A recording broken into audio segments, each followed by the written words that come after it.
আসসালামু আলাইকুম। আশা করছি সকলে ভালো আছেন। তো আজকে হইতেছে 7 তারিখ, ঈদ 5 তারিখ। ঈদ কয় তারিখে?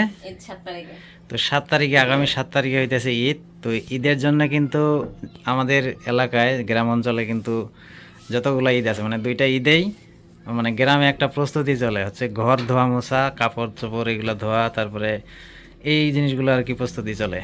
তো আজকে হইতেছে বর্ষা। এই যে এই রুমটাতে আমি থাকি, হ্যাঁ। তো আজকে এই রুমের এই বালিশের কভার, বিছানার চাদর, তারপর এখানে কয়টা সোফা আছে, এগুলো হচ্ছে সবগুলোই ধুবে পরিষ্কার করবে। কিছু বলবা নাকি?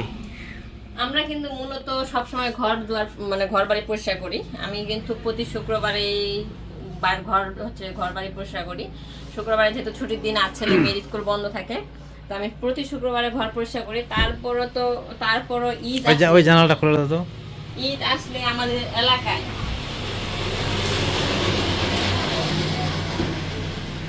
আর এই যে রাস্তার পাশে হচ্ছে বাড়ি, দেখেন এটা আমাদের ঘর, আর এই যে পাশে এই যে রাস্তা, হ্যাঁ। এই রাস্তার কারণে এখানে হচ্ছে ঘর দুয়ার মানে পরিষ্কার থাকে না। এই যে রাস্তা, পাকা রাস্তা, সবসময় ধুলাবালি থাকে রাস্তার সাইডে, যেহেতু আমাদের বাড়িটা সবসময় ধুলাবালি। আর যেহেতু ঈদের জন্য আমাদের এলাকায় মানে প্রতিটা ঘরে ঘরেই মানে ঝাড়া মোছা ধোয়ার একটা পর্ব চলে। আর এই ঝাড়া মোছা যদি ধোয়া আমরা না করি, তাহলে আমাদের মনে হয় যে ঈদ ঈদ মনে হয় না। এই ঘর ঝাড়া মোছাটাই আমাদের কাছে ঈদ মনে হয়। আর আমরা সবাই অনেক আনন্দ করে এই কাজগুলো করি।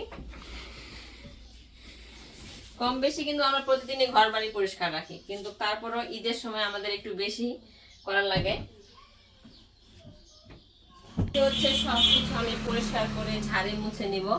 আর একটা কথা, আমি হচ্ছে বাসায় বসে একটু বিজনেস করি। বাসায় বসে আমি হচ্ছে কাপড়ের একটা ব্যবসা করি। এই যে আমি কাপড়গুলা নিয়ে আসে আমি বিক্রি করি গ্রামে। তো গ্রামে অনেকে আমার কাছ থেকে থ্রি পিস গুলা নেয়। যেহেতু বাসায় বসে আছি, এইভাবে আমি কাপড় নিয়ে আসে বিক্রি করি। এই থ্রি পিস গুলা কিন্তু আমার বাসায় বিক্রি হয়। আমার বাসার আর আমার এলাকার আশেপাশে সব মানুষই কিন্তু আসে নেয়। এই হচ্ছে থ্রি পিস, এগুলো হচ্ছে আমি বাসায় বিক্রি করি। আর আমাদের গ্রামের মহিলাগুলা কম বেশি করে সবাই নেয়। এটা একটা ছোটখাটো আমার একটা ব্যবসা। আর আমার বাসা ছোট বাচ্চা, আপনারা জানেন, দেখছেন। তো তার জন্য আমি সোফার কভার নিছিলাম, কিন্তু কোনো লাভ নাই। সে যে দুষ্ট, তার জন্য কোনো কিছুই পরিষ্কার থাকে না, ঠিক থাকে না। আর বাসায় মেহমান ছিল অনেকদিন, আপনারা দেখছেন। ওই মেহমানের জন্য আরো বেশি করে গরু তো তোমার বিক্রি করে দিলাম, তো ওরে না জানাই বিক্রি করে দিছি, এটা আসলে ঠিক হয় না, ওরে জানানো উচিত ছিল। গরুটা দেখে আমার আফসোস লাগছে। আফসোস লাগলে ফেরত দিব, সমস্যা কি? আসো।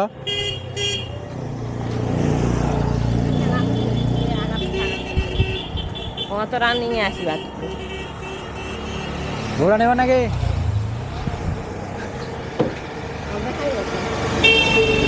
হ্যাঁ, অন্য পাইকার।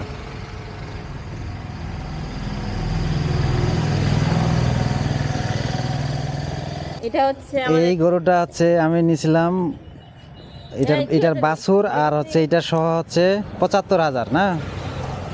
তো খাওয়াইছি মনে হয় ৪-৫ মাস, না ৪-৫ মাস খাওয়া। বাছুরটা বেচছি ৩৫,০০০, আর এটা এখন মানে ৬০,০০০ দিয়ে বেচছি। বর্ষাকে আমি কিছুই বলি নাই, তো বর্ষা এখন বলতেছে কি বলো? বলবো নাকি? গরুটা দিয়েছে আমাকে, একবার জানিস আমাকে বলছো গরুটা লস হয়নি। এখন কি দিবা না বলো? যদি না দাও তাহলে বায়না ফেরত দিয়ে দেবো, সমস্যা বায়না নেই। নিয়ে ফেলছে মানুষের, কেমনে ফেরত দিই? ওরা যখন দেয়, ওরা তো মাঝে মাঝে দেয়, তো তখন ১-২ হাজার টাকা কম দেয়, বলে যে গরু লস করে বেচছি। ৬০,০০০ আসলে মনে হয় যে লস হয়েছে। এই গরু কি ৬০,০০০ টাকা দাম? আপনারাই বলেন। এটার দুধ হয় আপনার 3 কেজি 4 কেজি করে।